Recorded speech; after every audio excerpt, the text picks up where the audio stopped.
भारत माता शिव शक्ति अवतार सच्ची गीता मुरली। ओम पिताश्री शिव बाबा याद है। आज है 11/2/2026 प्रातः क्लास। रिवाइज डेट है 23/9/1968। ओम नमः शिवाय। आज बाबा ने कहा, सियाने बच्चे, जी बाबा, साहूकार लोगों का पैसा क्या काम में आएगा। बाप कहेंगे मैं तो पक्का सराफ हूँ, रुपया भी काम आए तब रिटर्न में दूंगा, नहीं तो कहेंगे रख दो, बाकी स्वर्ग में सबको चलना है, यह तो गारंटी है। उसमें भी जो जैसा कर्म करते हैं नंबरवार पद तो है ना। ओम नमः शिवाय।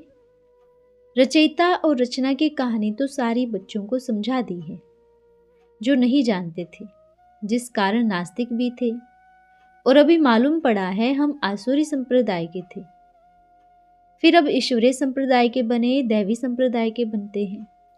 तो इसके लिए अवगुण निकाल दैवी गुण धारण करते रहते हो। यह तुम बच्चों पर है। बाबा ने डायरेक्शन दिया है, अवगुण निकाल दैवी गुण धारण करते रहना है। तुम बच्चे दैवी संप्रदाय के बन रहे हो, नंबरवार पुरुषार्थ अनुसार दैवी गुण धारण करते रहते हैं। रोज रोज इसके लिए सावधानी भी दी जाती है, जिसको ताड़ना भी कहें। अगर संपूर्ण दैवी गुण धारण नहीं करेंगे तो संपूर्ण चंद्रमा भी नहीं बनेंगे। बच्चे भी कल्प कल्प पुरुषार्थ करते रहते हैं। इसमें नंबर 1 पुरुषार्थ है याद की यात्रा। हम ब्राह्मण तो यात्रा पर जा रहे हैं, किस पार? उस पार। ये तो छीछी वैशाल्य है। हम योग बल से शिवालय जा रहे हैं। बच्चों को खुशी होती है सिमरन कर। कोई सिमरन कराने वाला, सावधान करने वाला मिल जाता है तो सावधान हो जाते हैं। याद की यात्रा और दैवी गुण धारण करना, यह है मुख्य बात। पवित्र तो बनना ही है सबको, क्योंकि पवित्र थे। बाप रोज रोज सावधानी देते हैं तो सावधान हो जाएंगे। बाप जानते हैं माया प्रबल है। महारथी भी असावधान है तो उनको भी हप करने की कोशिश करेगी। फील करेंगे माया कुछ न कुछ विघ्न डालती है, जिस कारण अवस्था भी सुस्त हो जाती है। फिर कोई सावधानी मिलती है तो चुस्त बनते हैं। सुस्त बनाने वाली माया, चुस्त बनाने वाला है बाप। अभी तुम चुस्त बने हो बाप द्वारा। मीठे मीठे बच्चे, माया से सुस्त, बाप से चुस्त होते ही रहते हो। पुरुषार्थ होता ही रहता है। अभी बाप चुस्त बनाने वाला आया है। युद्ध के मैदान में कोई अपन को सुस्त नहीं समझते। तुमको भी सुस्त नहीं होना चाहिए, नहीं तो हार खा लेंगे। पॉइंट समझते भी हैं। रिफ्रेश होते हो तो शौक होना चाहिए फिर सर्विस करने का। चुस्त करने वाले व सावधान करने वाले यहाँ आ जाते हैं तो कहते हैं हम सुस्त बन गए हैं। यूं मुरली से भी चुस्त हो सकते हैं। माया साथ युद्ध है। तुम युद्ध के मैदान में हो ही। कहाँ भी कोई जाए बाप की याद की यात्रा में युद्ध ही कहा जाता है। बाकी संग का रंग लगता है। बाहर जाने से फिर वह संग हो जाता है। जिनमें ज्ञान ही नहीं है उसको संग के कुछ लेस आते हैं। यहाँ लेस नहीं आ सकते। बच्चे चुस्त कर लेते हैं। यहाँ आने में थोड़ी सेफ्टी है। यहाँ कोई कुसंग नहीं। बाहर में तो अनेक प्रकार के कुसंग है। समझना चाहिए यह हमारा मित्र नहीं बल्कि दुश्मन है। वाहियात बातें बच्चों को सुननी नहीं चाहिए। पराई पचर, यह तो मायावी बातें हैं। हमको ज्ञान की बातें सुनाओ। यहाँ बाप भी सम्मुख बैठे रहते हैं। भल गायन है। घर की गंगा का इतना मान नहीं होता। बाहर से बड़ा प्रेम से आते हैं। यहाँ बाप घर में है तो इतना लव नहीं रहता। नंबरवार है ना। यह बेहद की कहानी बाप के सिवाय कोई बता न सके। यह है हार जीत, सुख दुख की कहानी। हद की कहानियां आदि तो बहुत बना दी है। तुम्हारी है बेहद की बात। यहाँ बाप याद दिलाए रिफ्रेश करते रहते हैं। एक दो में उन्नति की बातें ही सुनते रहो, बाकी बिल्कुल नहीं सुनो। परंतु रह नहीं सकते। खुद भी समझते हैं फालतू बातें सुनते हैं। वह भी ड्रामा में है तो सुन लेते हैं। यहाँ तो बच्चे शांति स्थापन करते हैं। बाप ने समझाया है तुम सुख और शांति दोनों स्थापन करते हो। प्रजा तो बहुत बन रही है। जहाँ जहाँ ब्राह्मण है वह कुछ न कुछ आप समान जरूर बनाते हैं। बाहर वालों को चांस अच्छा रहता है, मुसाफिरी में तो बहुत नए नए मिलते हैं। चित्र दिखाकर समझाना होता है। बच्चे जानते हैं यज्ञ में भी विघ्न पड़नी है। यह है ज्ञान यज्ञ, शिव ज्ञान यज्ञ। ज्ञान भी बाप ही देते हैं। पढ़ाई को भी ज्ञान ही कहीं, जीवन मुक्ति के लिए भी इनको ज्ञान कहीं। मूंझने की बात ही नहीं। मनुष्य ब्रह्मा को देख मूंझते हैं। शास्त्रों में कुछ और है, तुम कुछ और सुनाते हो, इसलिए यह आवाज होता है। भक्ति मार्ग में कब अबलाओं पर विष के लिए अत्याचार नहीं होते। बाप जब आते हैं तो खिटपिट होता है। अबलाओं पर अत्याचार होते हैं। शादी न करने के कारण अत्याचार हो जाते हैं। कन्या का इतना मान रखते हैं जो सभी उनको माथा टेकते हैं। यह सत्संग और सभी से न्यारा है। बच्चे ही जानते हैं, बाहर वाला तो कोई जानते ही नहीं। आबू प्रदर्शनी का किताब बनाया था क्योंकि आबू का तीर्थ है सारी दुनिया में मुख्य। सभी धर्मों का तीर्थ आबू को समझा जाए। यह एडवर्टाइज करें तो आबू वाले खुश होंगे। यह दिलवाला मंदिर जैनी धर्म वालों ने बनाया है, परंतु समझते नहीं हैं। आदि देव को मानते हैं। महावीर भी नाम ठीक है। तुम भी माया पर जीत पाने महावीर बनते हो। ज्ञान तो कोई में है नहीं। लक्ष्मी नारायण में भी ज्ञान था नहीं। भक्ति मार्ग में कहते हैं आदि देव का काला पत्थर निकला। वास्तव में काले ते काला तो अभी समझेंगे, जिसमें फिर बाप की प्रवेशता होती है। ये सभी बातें भक्त लोग नहीं जानते हैं, तो आबू की एडवर्टाइज अच्छी कर सकते हैं।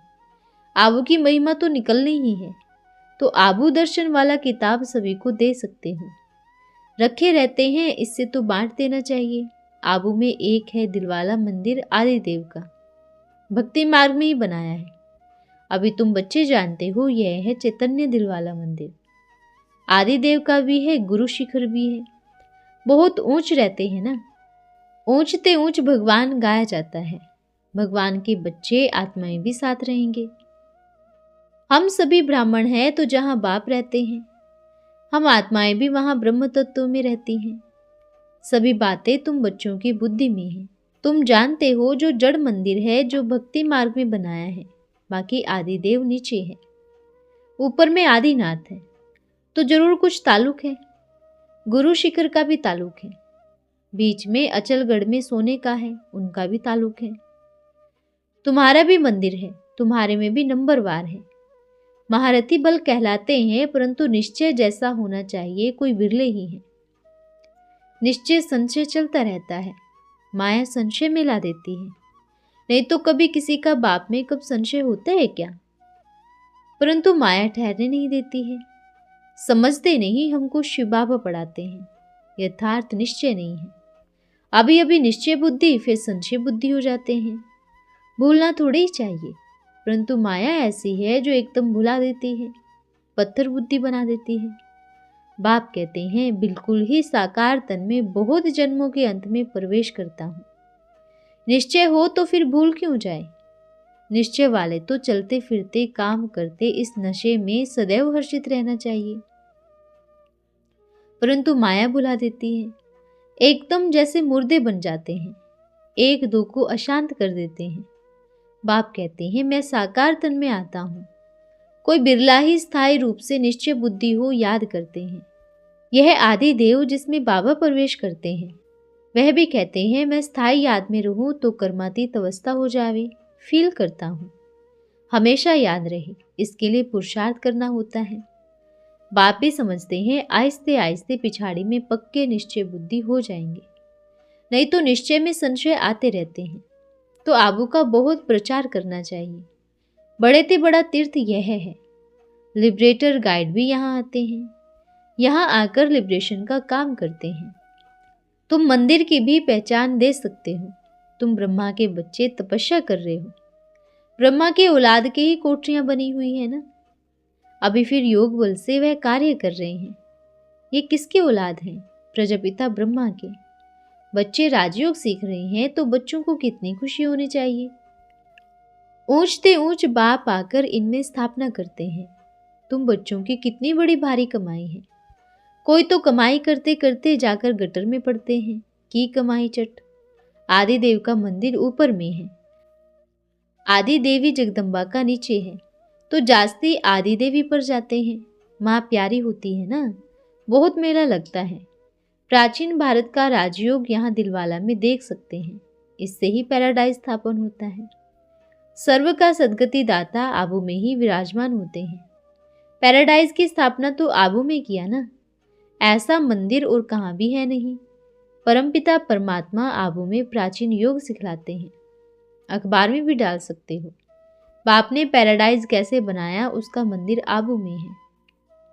महारथी बड़े मुरली भी नहीं पढ़ते, अपना ही अहंकार रहता है। मुरली में पॉइंट्स तो वही है।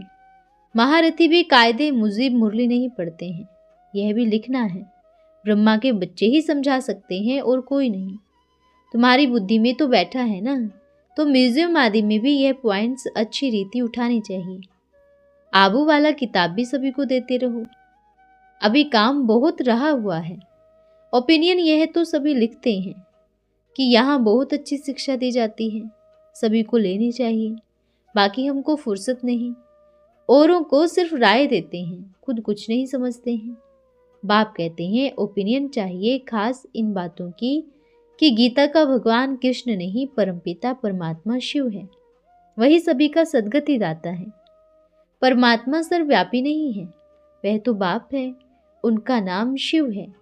शिव बाबा कहते हैं ना, यह स्लोगन भी बहुत अच्छा है। शिव बाबा याद है, शिव बाबा की सर की बादशाही याद है। पतित पावन भी एक शिव बाबा ही है, न कि पानी की नदियाँ। ऐसे ऐसे ओपिनियन तुम इकट्ठा करो तो अच्छा एक किताब बनाया जाए, परंतु ऐसे लिखकर देने वाले अभी नहीं मिलेंगे। जब पिछाड़ी में होंगे तब इन बातों का आदि का ज्ञान आएगा, तभी तुम्हारी विजय होनी है, तब फिर तुम्हारा पीछा पकड़ेंगे। टाइम चाहिए। तुम कोशिश करते हो MP मिनिस्टर्स आदि को समझाने की, परंतु ऐसे कोई समझेंगे ही नहीं। बाप है ही गरीब निवाज, तो साधारण गरीब ही आएंगे। यह भी साधारण थे ना। आजकल जिनके पास लाख हैं उनको साहूकार नहीं कहा जाता है, जिनके पास करोड़ों हैं उनको साहूकार कहा जाता है। वह ज्ञान ले नहीं सकेंगे। यह त्रिमूर्ति का बैच है, गीता का सार, इनमें सारा ज्ञान भरा हुआ है। बाकी तो चित्र सभी वर्थ नोटे पहने हैं, कोई काम के नहीं। तुम बच्चे समझा सकते हो विश्व में शांति किसको कहा जाता है? बोलो, अभी स्थापना हो रही है। बाप कहते हैं मन मना भव, अपन को आत्मा समझ मामेकम याद करो तो स्वर्ग के मालिक बन जाएंगे। सर्व स्थापन करने वाले का भी बना हुआ है, कितनी सहज बात है।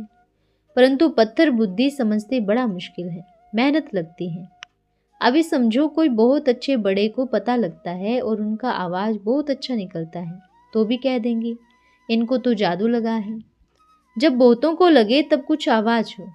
अभी तो साधारण और गरीब का ही पार्ट है। बाप कहते हैं मैं गरीब निवाज हूँ, गरीबों को आकर साहूकार बनाता हूँ। गरीब ने थोड़ा बीज बोया और गया वैकुंठ में। साहूकार लोगों का पैसा क्या काम में आएगा? बाप कहेंगे मैं तो पक्का शराफ हूँ, रुपया भी काम आए तब रिटर्न में दूंगा, नहीं तो कहेंगे रख दो, काम में आया तो देंगे भी, नहीं तो नहीं। बाकी स्वर्ग में सबको चलना है, यह तो गारंटी है। उसमें भी जो जैसा कर्म करते हैं, जो बहुतों को मनसा वाचा कर्मणा सुख देते हैं, कर्मणा का भी सुख मिलता है ना, तो उनको बहुत आशीर्वाद मिलती है। कर्मणा भी नहीं करे तो बाकी क्या, नंबरवार पद तो है ना। बाबा यहाँ का भी पूरा अनुभवी है। किंग क्वीन की शादी होती है तो यहाँ के राजे रजावड़े प्रिंस प्रिंसेस जाकर उनका पेशगिर उठाते थे, इसमें बहुत इज्जत समझते थे। जब रानी की सवारी निकलती है तो घोड़े पर तलवार उठाकर उनके पिछाड़े चलते हैं, तो जंगली कहेंगे ना। भारत के पावन महाराजा महारानी फिर पतित बने हैं। बाबा का सभी देखा हुआ है, तुम कहाँ भी जाएंगे तो झट समझ जाएंगे यह कौन है। हम ये बनने वाले हैं, दिल में खुशी होगी, हम ये बन रहे हैं। तुम्हारी अभी की यह खुशी ही अविनाशी बन जाती है। मौत सामने आ जाता है तो बहुत तीखी मेहनत करने लग पड़ते हैं। बाकी धन काम में नहीं लग सकेगा, पीछे आने वालों का वह व्यर्थ चला जाएगा। इसलिए बाबा कहते हैं धनवान जो है वह गरीब बनेंगे और गरीब साहूकार बनेंगे। पीछे समझेंगे हम तो रोंग समझ बैठे थे। स्वर्ग तो अर्जुन अभिस्थापन होता है। इतना समय मुफ्त अपन को खुश करते थे, इसलिए कचहरी भी जरूरी है। तो अपना रजिस्टर देखते रहेंगे। दिल्ली में बच्चे म्यूजियम आदि बनाते रहते हैं। कितना होना रहता है सर्विस का। सर्विस में बिजी रहते हैं। कोई तो बहुत बिजी रहते हैं। बड़ी भारी राजाई स्थापन होती है। बाप कहते हैं एक तो ब्राह्मण कुल की और फिर सूर्यवंशी चंद्रवंशी की भी स्थापना करता हूं। इन्हों की एक ही गीता है। गीता में भगवानुवाच है, परंतु नाम मनुष्य का डाल दिया है। भक्ति मार्ग में इतने पक्के हो गए हैं, आगे समझते जाएंगे। अच्छा, ओम। रूहानी बच्चों को याद प्यार और नमस्ते। हम रूहानी बच्चों की रूहानी माता पिता बाप दादा को याद प्यार, शुभ प्रभात और नमस्ते बाबा, नमस्ते। धन्यवाद बाबा, धन्यवाद।